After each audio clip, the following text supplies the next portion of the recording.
The great belt of Cather was a ring of dead worlds and shattered asteroids. At its heart was the Hive World. It was not a planet of cities, but a planet-sized, living machine. Its surface pulsed with a sickly green light. Tendrils of biosynthetic material reached into space, docking with Cathon ships to repair and resupply them. A massive swarm, millions of ships strong, circled it like flies around a rotting fruit. It was the most heavily defended place in the galaxy. Then, far out on the edge of the system, space began to tear. Not one tear, but dozens. Then hundreds. The light of 1,000 stars seemed to pour through. The full surviving might of the galactic concordance translated into real space. Every ship, from the smallest scout to the great, scarred dreadnoughts like the unbreakable Will, was there.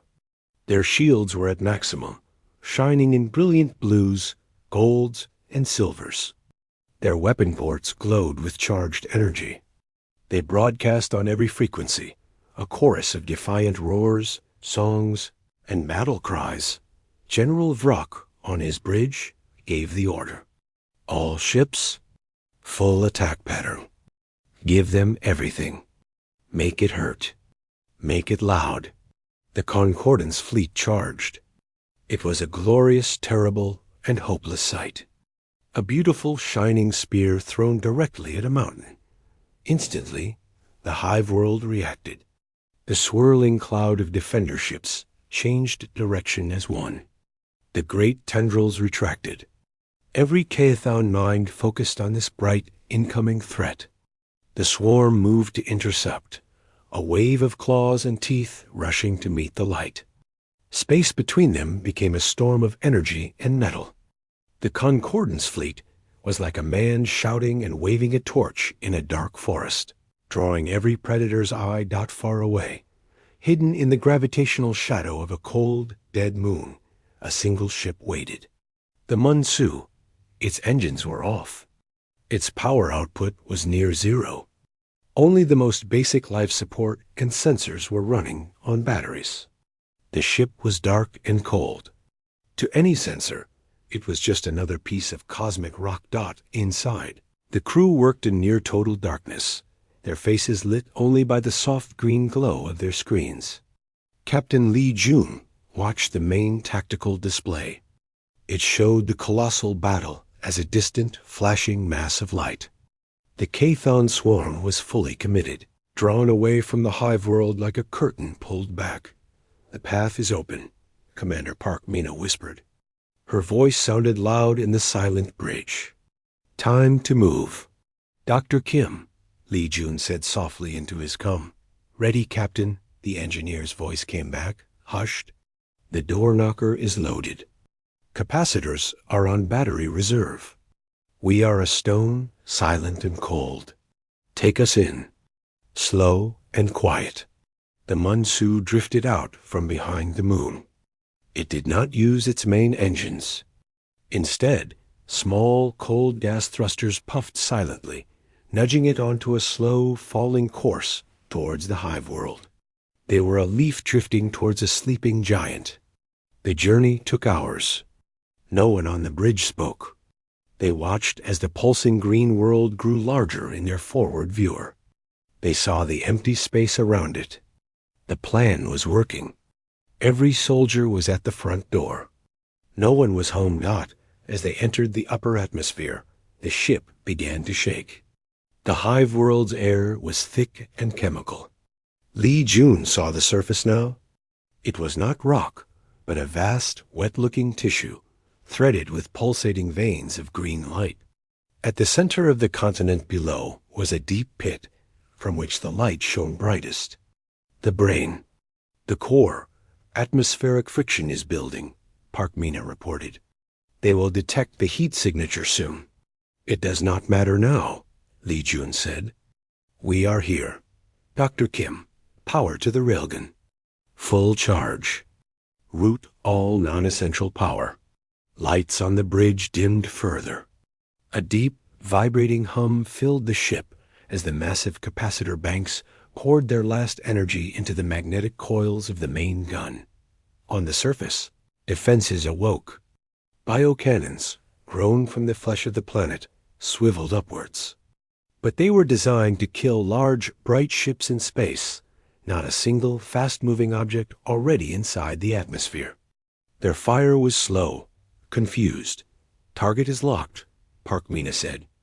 Her finger hovered over the firing key. Li Jun looked at her, then at the image of Dr. Kim on the engineering screen. Kim Tae-seok gave a firm nod, his face serious. "For Terra," Li Jun said.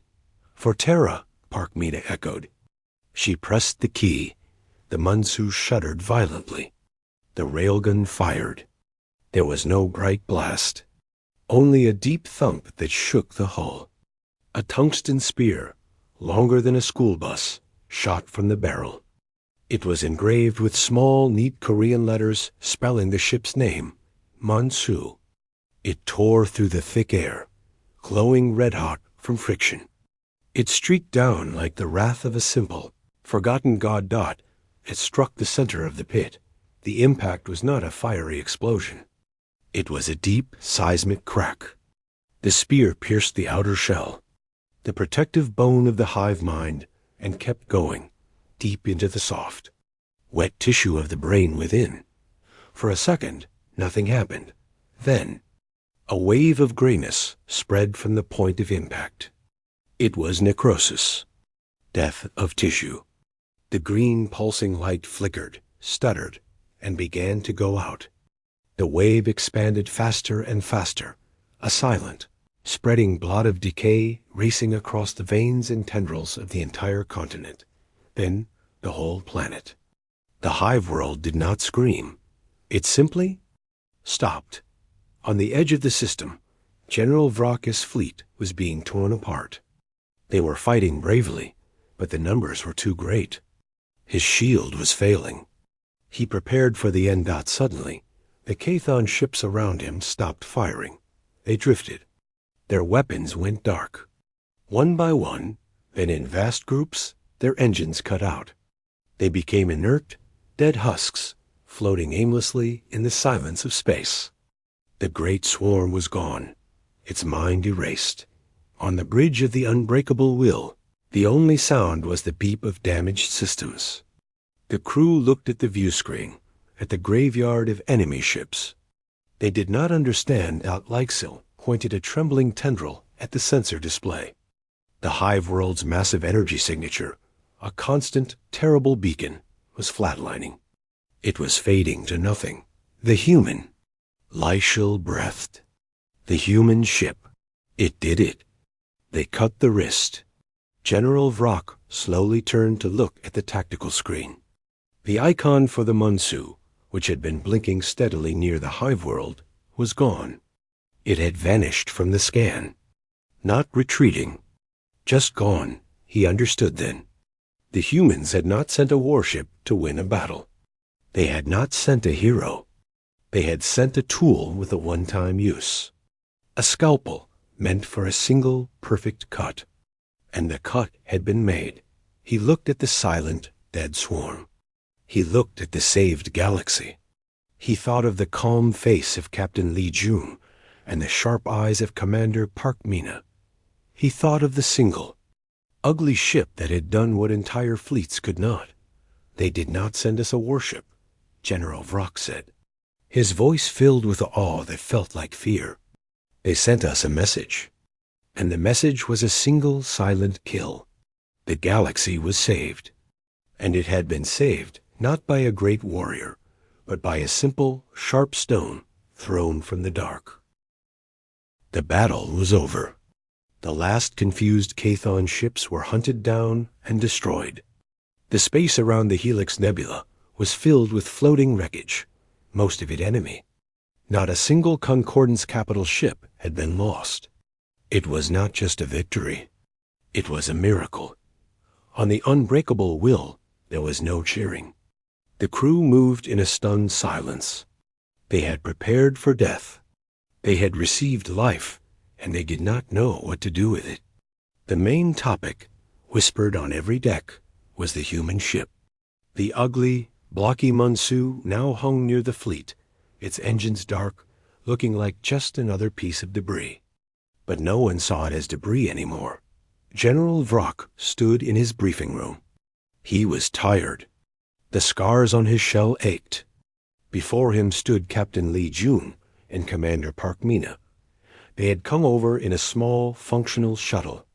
They wore their simple gray uniforms. They did not look like the saviors of a galaxy. They looked like two tired officers after a long shift.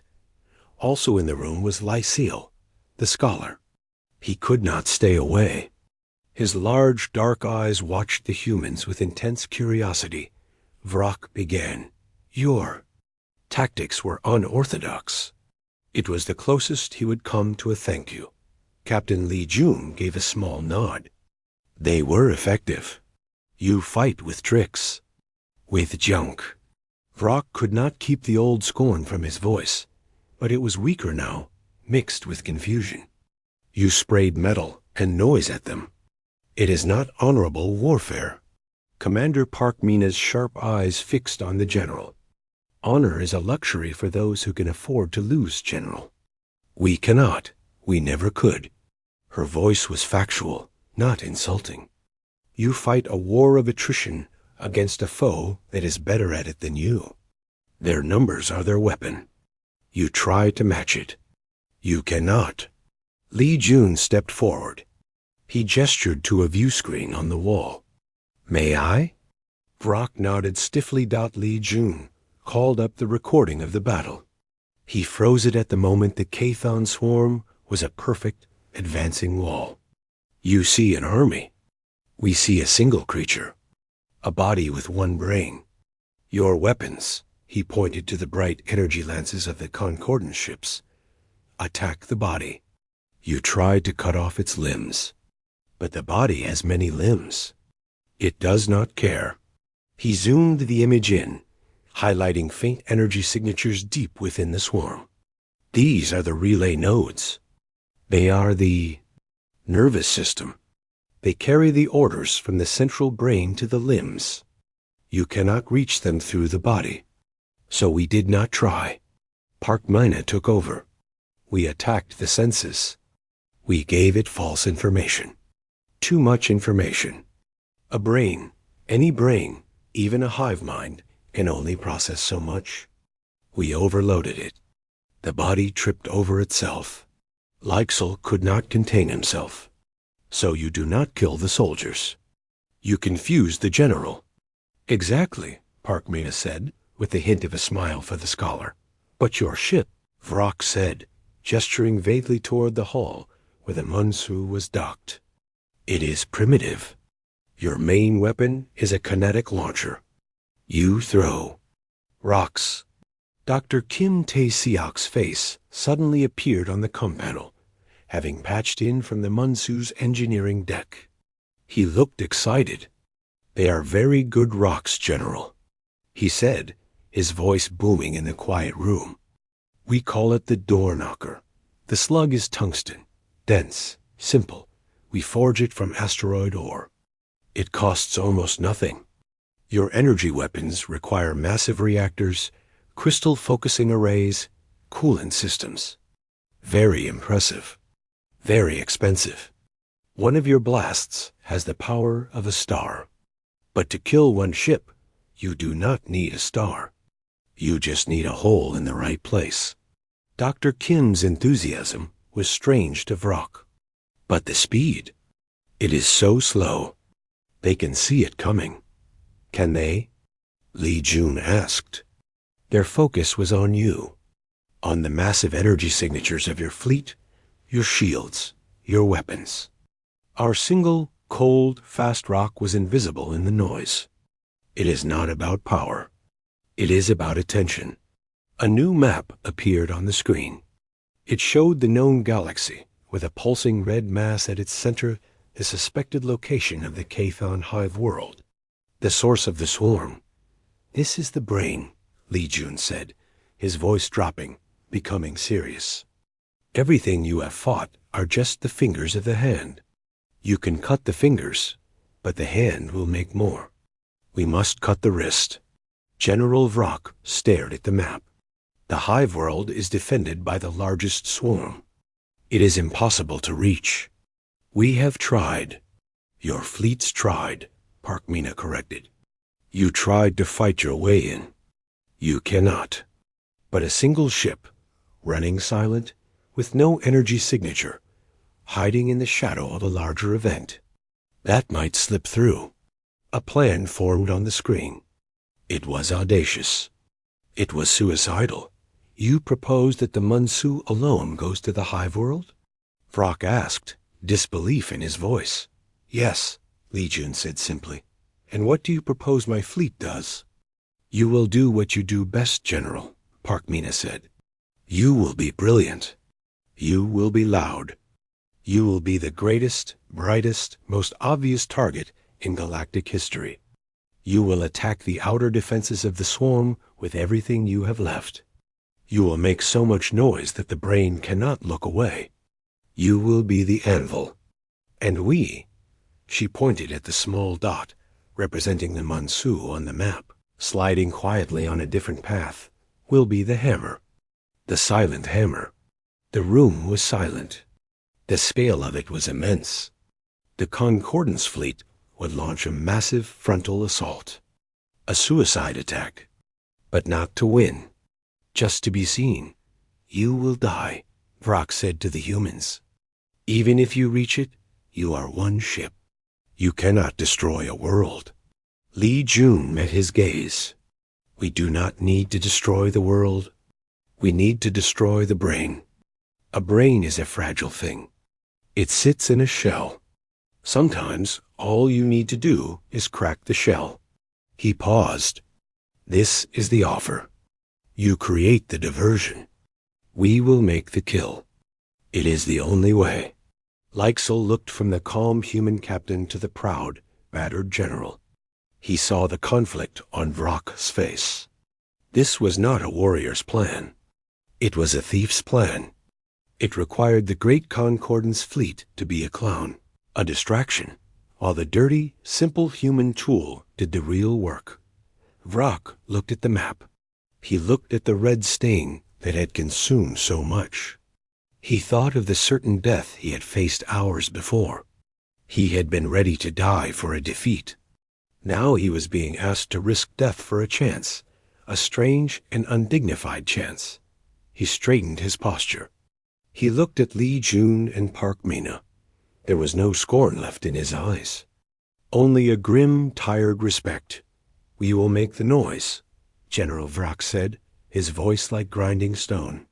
We will be the brightest light they have ever seen. You be the shadow that kills them. The Helix Nebula glowed like a great, twisted eye in the darkness. Before it, the space was alive with death. The Concordance fleet, the last of its kind, hung in a ragged defensive line. Their ships were beautiful, even in their damage. They shone with energy, their shields glowing in soft colors, their weapon ports gleaming, and then came the Chthon. They did not shine. They were a rolling wave of black and rust-colored metal. They were not ships in any normal sense. They were more like hungry creatures, their forms covered in spikes and claws. They moved as one, a single mind controlling 1,000 bodies. They came forward in a solid wall, a swarm that blocked out the light of the nebula. General Vrock stood on his bridge, his claws gripping the console. This was it, the final battle. He had positioned his fleet as the human Captain Li Jun had suggested. It felt like a terrible mistake. He was putting his trust in a fool. He watched the main screen as the distance between his fleet and the swarm closed to firing range. All ships open fire. Vrock commanded. Space erupted in light. Brilliant lances of plasma, bolts of focused energy, and missiles with shining warheads shot from the Concordance line. They slammed into the leading edge of the Chthon swarm. Explosions bloomed in the dark. Chthon ships shattered, their broken pieces spinning away. A cheer went up on the bridge of the unbreakable Wuldot. It lasted for 3 seconds. The swarm did not slow. It did not change formation. The holes torn in its front line were instantly filled by the ships behind. They did not dodge. They did not return fire with aimed shots. Instead, thousands of small ports on their hulls opened. A cloud of debris and acid and crude metal slugs sprayed out, filling space like a storm of shrapnel. It was not aimed. It did not need to be. The sheer volume of it was the weapon. Concordance shields flared bright white as they were hit by 1,000,000 tiny impacts. One Lumin frigate, its shields designed for deflecting focused beams, failed under the brutal random hail. Its beautiful hull was chewed apart in seconds. It vanished in a silent flash. No! Target their command nodes. The larger ships in the rear. Vrak shouted. But it was impossible. The wall of smaller, faster Chthon ships was too thick. They could not see the larger nodes, let alone hit them. And where was the human? Vrak's eyes scanned the tactical display.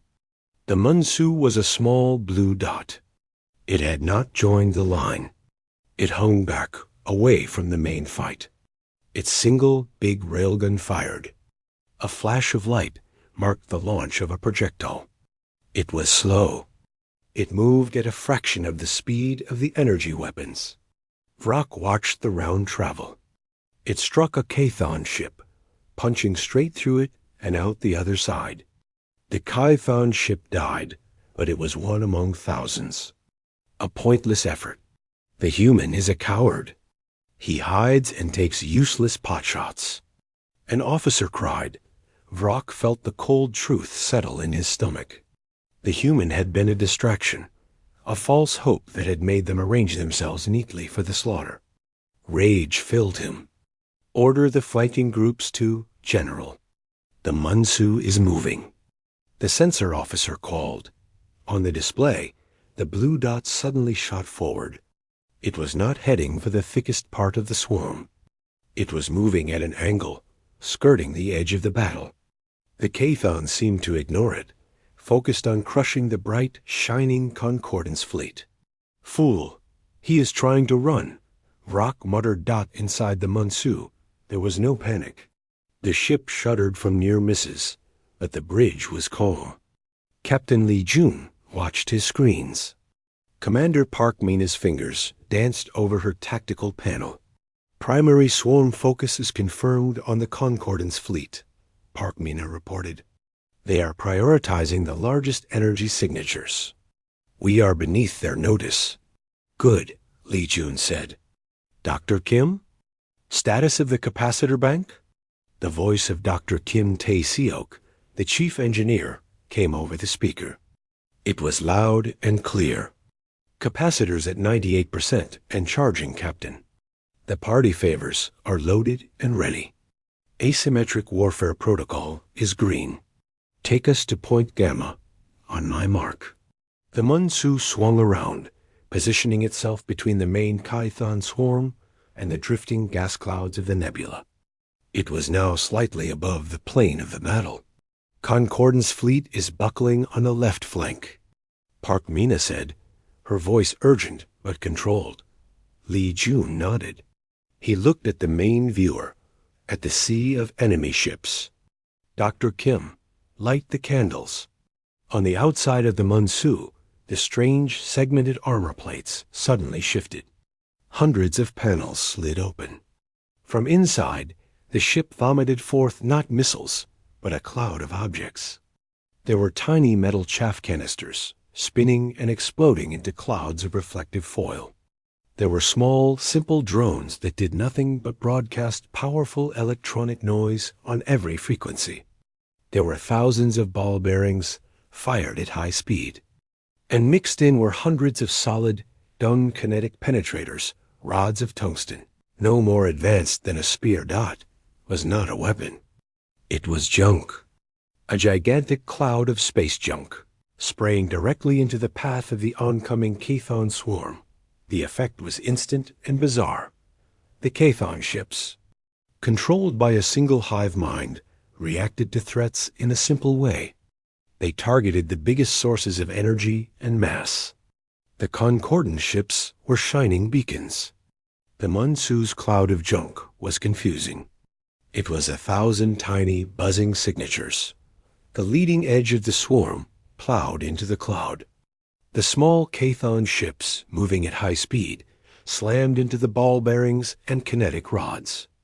They did not have shields for such things. Holes were punched through holes. Engines were torn apart. Ships veered wildly out of control, but the real damage was to their mind. The electronic noise and chaff blinded their sensors. The hive mind, receiving a sudden storm of confused and false data from thousands of its units, hesitated. It was a brain receiving 1,000,000 pinpricks of pain at once. The perfect, unified swarm began to come apart. Ships on the edge turned towards the cloud of junk, firing wildly into it. They crashed into each other. The orderly wall became a tangled, chaotic mess. "Now, Mina," Li Jun said. "Park," Mina tapped a command. The Mansu's single massive railgun hummed with power. It was fully charged. It fired, not at the small ships, but deep into the chaotic swarm. The projectile traveled unseen. A moment later, a large Cathon ship, a node ship that was coordinating a part of the swarm, exploded from within. Its death sent a ripple of confusion through the nearby ships. The Mansu fired again. And again. Each shot was slow. Each shot was deliberate. Each one targeted a larger, slightly quieter ship hiding in the chaos. A command node. On the bridge of the unbreakable will, General Vrock stared, his mouth open. The overwhelming pressure on his fleet's left flank had suddenly lessened. The Cathon attack had lost its coordination. It was now just a disorganized mob of ships, many of them shooting at clouds of metal foil or crashing into their own kind. "What? What is happening?" He whispered. Lee XEL, a scholar, was watching the sensor data with wide eyes. "They are not fighting the ships, General. They are fighting the mind. The human ship." It gave the swarm a headache. A massive, violent headache. Vrock saw it now. The human ship was moving through the chaos it had created, untouched. Its ugly hull was effective. The random debris, bouncing off its heavy plates, did no damage. It was a ship built for a dirty, brutal fight, not a clean, honorable one. All ships. Vrock roared, new energy in his voice. Press the advantage. Target the disordered groups. Fire at will. The Concordance fleet, moments from destruction, found a second wind. Their precise energy weapons now cut into confused clusters of Cathon ships. The battle was not won, but the certain defeat had been stopped. Vrock watched the Mansu fire its last shot of the sequence, destroying another node ship before turning and moving back behind the Concordance line. Its work was done. It had not killed the swarm. It had blinded it, confused it, and let the Concordance fleet do the killing. The general leaned on his console, his body tired. He had seen the human ship not as a warship, but as a tool for a very specific, very strange job. And it had worked. For the first time in a long time, he felt something other than despair. He felt a cold, hard curiosity. What other tools did the humans have? The grand fleet of the Galactic Concordance was gathered at Rally Point Delta. It was less grand than it had once been. Once proud battleships hung in the dark space, their hulls scarred and patched. Some were missing entire sections. The mood among the thousands of beings on those ships was one of quiet dread. They were waiting for a miracle, but they did not believe in miracles anymore. General Vrock stood on the bridge of his flagship, the unbreakable will. He watched the main viewing screen. He was waiting for a joke. The human's message had spread through the fleet. One ship. It had killed what little fighting spirit they had left. Morale was not just low. It was gone. His officers moved quietly around him, their eyes down. They were waiting to die. Spatial distortion, a sensor officer called out, their voice tired. 30,000 kilometers off the port bow. Something is coming. Vrock straightened. Magnify. The screen focused on a point of empty space. The space shimmered, twisted, and tore open. A ship slid out. A murmur, a confused ripple of sound, moved across the bridge of the unbreakable. Well, it was not impressive. It was blocky and angular, like a gray metal brick that someone had added more boxes to. It had no graceful curves like the Lumin ships. It had no thick, layered armor, plating like the Grung dreadnoughts. Its hull was a patchwork of heavy, segmented plates. Running along the top of the ship was a single, long, thick barrel railgun, but bigger than any Vrock had seen on a ship that size. A few other, smaller turrets dotted the surface.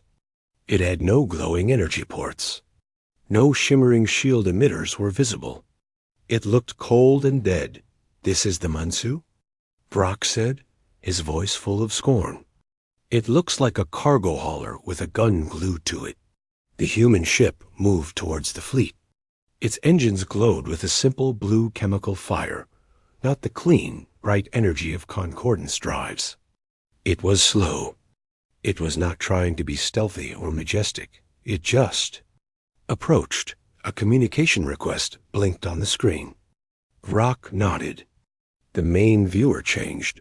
2 humans appeared. They sat in what looked like a simple, functional command room. The lights were low. Screens glowed with green and orange text. The one in the center chair was a male. He had black hair and calm, dark eyes. He wore a plain gray uniform with no medals. The female beside him had her hair tied back. Her face was sharp, her expression focused. She looked at her own screens, then back at the viewer. "I am Captain Lee Jun of the Terran vessel Mansu," the male said. His voice was calm and even. He offered a small, slight bow of his head. "We have received your request." The bridge was silent. The request. They called it a request. It had been a scream into the dark. General Vrock stepped forward. "I am General Vrock, commander of the Concordance Defense Fleet." He could not keep the anger out of his voice. "Your council said they would send aid. Where is the rest of your fleet? Where are your carriers? Your battleships?" Captain Lee Jun's expression did not change. He glanced at the female officer beside him. She was Commander Park Mina. She looked up from her screen and met Vrock's gaze on the viewer. "This is the response," Park Mina said. Her voice was cool, clear, and direct. There was no apology in it, no hesitation. "Show us the primary Chthon incursion vector, the most immediate threat." Vrock was stunned into silence for a moment. Then his rage boiled over. "You send one, ugly little can, and you demand our tactical data? You are here to aid us. You will attach your vessel to my formation and follow my commands. That is how this works." On the screen, Lee Jun's face remained still. Park Mina's eyes flickered to a piece of data. "General," Lee Jun said, his tone still polite, but now carrying a firm edge. "Your formations have failed. Your commands have led you here, to your last stand. We did not come to follow you to a death you have already planned. We came to fight. To do that, we need the enemy. Show us where they are." An officer behind Vrock gasped. No one spoke to the general that way. Vrock's claws dug into the console. He wanted to cut the communication and order this ridiculous ship to be blasted from space. But Leixel, the scholar, was on the bridge, watching quietly. Leixel's words about a different way echoed in his mind. And beneath his anger, Vrock was a realist. He was going to die soon anyway. What did it matter? With a sharp, angry gesture, he nodded to his tactical officer. Send them the data for the Helix Nebula front. The K-Thon are pushing there. They will be upon us in less than a day. Data streamed to the human ship. On the viewer, Park Mina looked down, her fingers moving quickly over her panel. A map appeared between her and Li Jun. They studied it. Swarm pattern. Centralized relay nodes here and here, Park Mina said, pointing to spots invisible to Vrock. Confirmed, Li Jun said.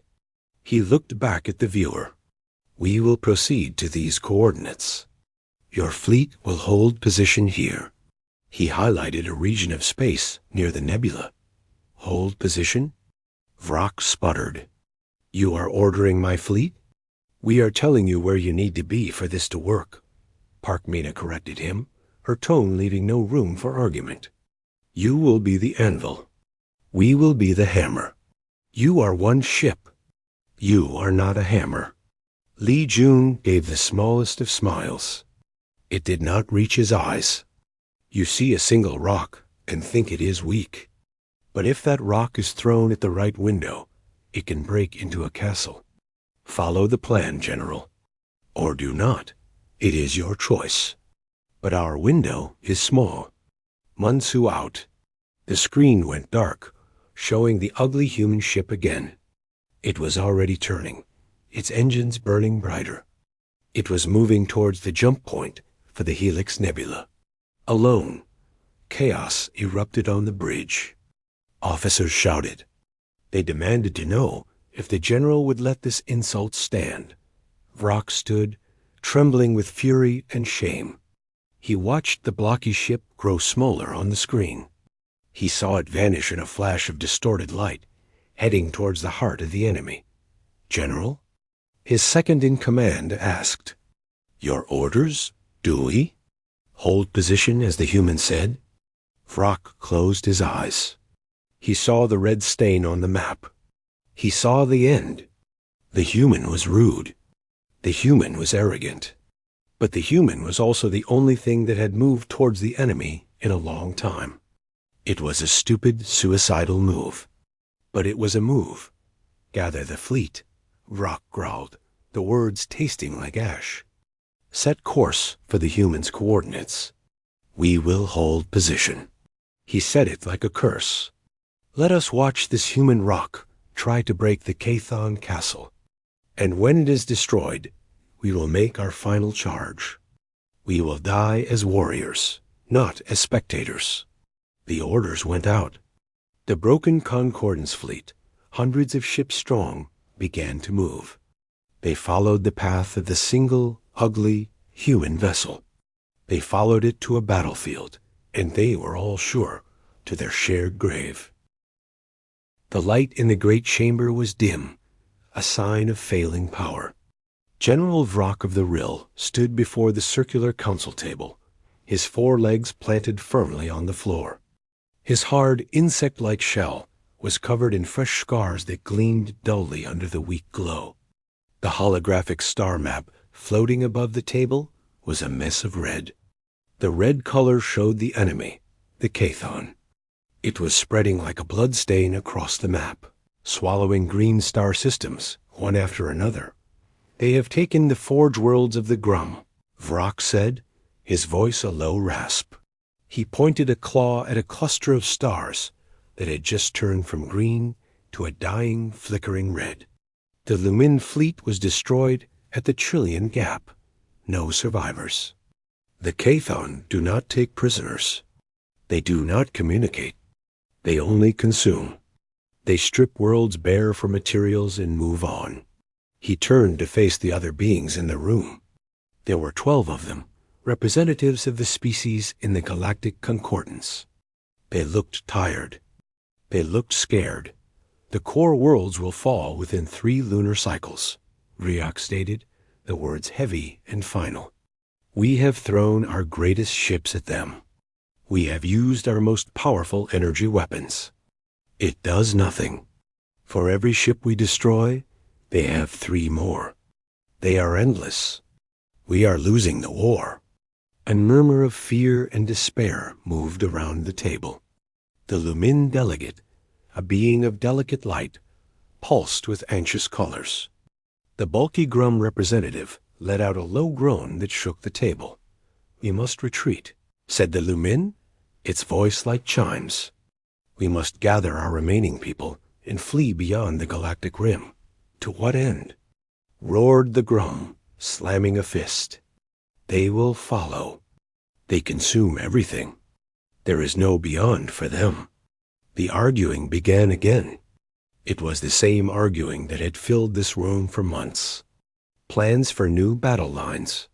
Talks of secret weapons that did not exist. Prayers to forgotten gods. Vrock watched, a cold feeling growing in his chest. It was the feeling of an ending. He had fought for decades. He had seen wars, but never a war like this. The Kathon were not an army. They were a natural disaster in the shape of ships, a wave of teeth and metal that could not be reasoned with. Near the end of the table, a younger figure sat quietly. This was Lyxel, a scholar from the gentle, plant-like Zalani. The Zalani were not warriors. They were record keepers, thinkers. Lyxel had been allowed to sit in the council to observe, not to speak. But as the voices rose in panic, Lyxel stirred. A slender tendril reached up and tapped a control panel. A new system glowed on the edge of the holographic map. It was a small yellow star with 3 green planets circling it. The label read, Sol System. Species, human. Status, neutral. Membership, provisional. What is this? General Vrock snapped, his patience gone. "Why do you show us a backwater system?" Lyxel's voice was soft, barely heard over the din. "The humans. We sent them the invitation to join the Concordance 5 of their years ago. They accepted. Provisionally. They have attended no military briefings. They have sent no resources. But they exist. And their file is curious." A few delegates stopped arguing to look. The Lumin pulsed with soft blue light, a sign of confusion. The humans? Their technology is primitive. They barely have faster-than-light travel. They use chemical explosives and kinetic weapons. They are children playing with rocks. "Exactly," Lyxel said, a little more boldly. "They are different. Their psychology profile is unique. They are not unified. They fight amongst themselves constantly. Yet, when faced with an external threat, their history suggests a terrifying capacity for focused violence. Their file is full of contradictions. They created beautiful art while waging global wars. They looked at the void of space and called it a challenge, not a terror." General Vrock made a sound of disgust. "You suggest we ask these children for help, while our finest warriors die?" "I suggest," Lyxel said carefully, "that we have tried everything our way. Our way is losing. Perhaps a different way. Any different way is worth a single message. What do we have to lose now but our pride?" The room erupted again, but the tone had changed. Now it was scornful laughter mixed with the cries of the truly desperate. The idea was ridiculous, humiliating. Send a message to the humans? Scoffed the Grum delegate. Beg the rock throwers to save us? Better to die with honor. What honor is there in the total extinction of every being in this room? Lyxel asked quietly. The question hung in the air, cold and sharp. The vote was called. It was not a vote of hope, but a vote of final, bitter desperation. The measure passed by a narrow margin. They would send one message. A simple, clear, cry for help. A communications officer drafted it. It was sent on the tightest, fastest band towards the small yellow star. The message contained no strategy, no requests for specific aid. It only held the raw truth. To the human confederacy of soul, the galactic concordance is engaged in a war for its existence against the Kathon swarm. Our defenses have failed. Our fleets are broken. All is lost. Aid us if you can. The council sat in silence after it was sent. No one believed anything would come of it. It was the last act of dying beings, throwing a bottle with a note into a vast, uncaring ocean. Hours passed. The red stain on the map grew a little larger. Vrock ordered what was left of the fleets to form a last line of defense. It was a pointless order, and everyone knew it. Then the communications panel chimed. A priority incoming message. From the Sol system, every eye in the chamber turned. Leixel felt a strange flutter in his core. The officer opened the message. It was text only. No video. No complex data. Just words in the common galactic language. The officer read it aloud, his voice flat with confusion and disbelief. The message reads, "Message received. One ship is coming. The Munsu. Do not fire upon it. ETA at Concordance Rally Point Delta in 48 hours. That is all." Silence. One ship. They had described the end of civilization, and the humans were sending one ship. A ship with a name. Munsu. General Vrock let out a sound that was not a laugh, not a roar, but something hollow and broken. He turned away from the council, looking back at the bleeding star map. He had thought they had no hope left. Now he realized there was something worse than no hope. There was the hope of a fool. The humans had not sent help. They had sent a joke, and they would all die with that joke as their final, pathetic footnote in galactic history. Leixel, however, stared at the short message. One ship, not a fleet, not an army. One. The humans were not reacting like the Concordance. They were not sending everything they had in a grand final gesture. They were sending a single specific tool, a scalpel, not a hammer. For the first time in many cycles, Leixel felt not the heat of panic, but the cold, sharp point of curiosity. What manner of beings were these humans? And what, in the name of the silent stars, was the Munsu?